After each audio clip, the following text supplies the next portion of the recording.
కూటమి ఏర్పడినప్పటి నుండి నెల్లూరు నియోజకవర్గంలో ముఖ్యమంత్రి నారా చంద్రబాబు నాయుడు ఆశీస్సులతో 370 కోట్ల రూపాయల నిధులతో అభివృద్ధి పనులు జరుగుతున్నాయని రూరల్ ఎమ్మెల్యే కోటంరెడ్డి శ్రీధర్రెడ్డి తెలిపారు. నెల్లూరు రూరల్ నియోజకవర్గ పరిధిలోని ములుముడి గ్రామంలో 42.50 లక్షల రూపాయల వ్యయంతో ములుముడి కలుజు మీద బ్రిడ్జి పనులకు శంకుస్థాపన చేశారు. ఈ సందర్భంగా ఆయన మాట్లాడుతూ ఎన్నికలు లేని వేళ పార్టీలకు అతీతంగా గ్రామాల అభివృద్ధి కోసం కలిసికట్టుగా పనిచేయాలని, గ్రామాలలో తగాదాలు పెట్టుకోకుండా ప్రశాంత వాతావరణంలో ఉండాలని ఆయన సూచించారు. మాటకు కట్టుబడి ఉండే మంచి ప్రభుత్వం కూటమి ప్రభుత్వం అని పేర్కొన్నారు. ప్రజలకు ఏ సమస్య ఉన్నా తోడుగా అండగా ఉంటామని తెలిపారు.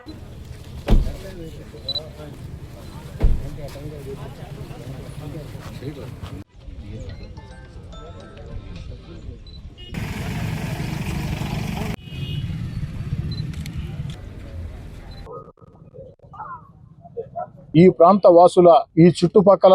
ఉన్న గ్రామాల ప్రజల చిరకాల కోరిక ఈ యొక్క ములుముడి కలుజు మీద తెలుగుదేశం పార్టీ కూటమి అధికారంలోకి వచ్చిన తర్వాత ముఖ్యమంత్రి చంద్రబాబు నాయుడు గారి ఆశీస్సులతో అనేక అభివృద్ధి కార్యక్రమాలకి నెల్లూరు రూరల్ నియోజకవర్గంలో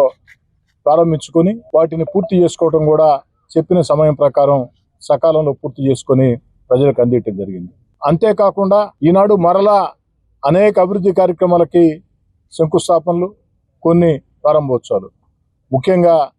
ములుముడి కలుజు మీద బ్రిడ్జికి ఈనాడు శంకుస్థాపన చేసుకున్నాం. వీలైనంత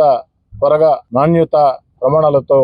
ఈ బ్రిడ్జిని పూర్తి చేసి ప్రజలకు అందిస్తామని చెప్పని మాట ఇస్తూ నెల్లూరు రూరల్ నియోజకవర్గంలో ఒక అభివృద్ధి పనులు, ఒక జాతరని తలపించే రీతిలో గ్రామాల నగరమా తేడా లేకుండా ముఖ్యంగా సామాన్య మధ్యతరగతి పేద కుటుంబాలు నివసించే ప్రాంతాల్లో కనీస వస్తువుల సల్పన కోసం ఏదైతే రోడ్లు కావచ్చు, కాలువలు కావచ్చు, అదేవిధంగా కరెంటు సౌకర్యం కావచ్చు, మంచినీటి పైప్ లైన్లు కావచ్చు, వీటన్నిటి మీద కూడా ప్రత్యేక దృష్టి పెట్టి ఏదో శంకుస్థాపన చేసామంటే టెంకాయ కొట్టామా, పత్రికలతో మాట్లాడామా అన్న ధోరణి కాకుండా ఆ యొక్క శంకుస్థాపన చేసుకున్న పనులన్నీ కూడా సకాలంలో పూర్తి చేసి ప్రజలకు అందించే బాధ్యతని తీసుకుని ముందుకు సాగుతాను. ఇంతటి అభివృద్ధి నెల్లూరు రూరల్ నియోజకవర్గంలో చరిత్రలో ఎప్పుడు కూడా లేదు. చరిత్ర ఎరుగని అభివృద్ధి. అలాంటి చరిత్ర ఎరుగని అభివృద్ధికి అన్ని రకాల సహకరిస్తున్న ముఖ్యమంత్రి చంద్రబాబు నాయుడు గారికి, ఉప ముఖ్యమంత్రి పవన్ కళ్యాణ్ గారికి, యువనేత నారా లోకేష్ గారికి, పార్లమెంట్ సభ్యులు వేమిరెడ్డి ప్రభాకర్ రెడ్డి గారికి, అందరికి కూడా అటు జిల్లాలో ఉండే ఇద్దరు మంత్రులు, అటు ఆనవ రామనారాయణ రెడ్డి గారు, పొంగూరు నారాయణ గారు, శాసనమండలి సభ్యులు తెలుగుదేశం పార్టీ జిల్లా అధ్యక్షుడు వేదా రవిచంద్ర గారు, రూరల్ నియోజకవర్గంలో ఒక చక్కటి సమన్వయంతో ముందుకు సాగుతున్నటువంటి తెలుగుదేశం, జనసేన, బీజేపీ కూటమి నాయకులకి, కార్యకర్తలకు అందరం కూడా ప్రత్యేకంగా ధన్యవాదాలు మొత్తం కూడా తెలియజేసుకుంటూ ఇంకా కూడా ప్రజలందరినీ నేను కోరేది ఒకటే, ఈరోజు ఎన్నికలు లేవు, మరో 3.5 సంవత్సరాలు ఎన్నికలు రావు. మరి ఎన్నికలు లేని వేళ ఆ యొక్క గ్రామాల్లో,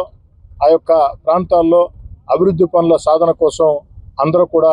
ఒక్కతాటి మీద ముందుకు సాగాలని, అందుకు స్థానిక శాసనసభ్యుడిగా పూర్తి సహాయ సహకారాలు ఎప్పుడు కూడా అందిస్తానని, ప్రతి గ్రామంలో కూడా రాజకీయ భేదాలు, వాదాలు, విభేదాలు లేకుండా, కక్షలు కార్పణ్యాలు లేకుండా ఒక ప్రశాంతమైన వాతావరణంలో ముందుకు సాగేదానికి అందరూ కూడా చేతులు కలపాలని, దానికి అన్ని రకాల కూడా మీ కోటంరెడ్డి శ్రీధర్రెడ్డిగా ముందుకు సాగుతామని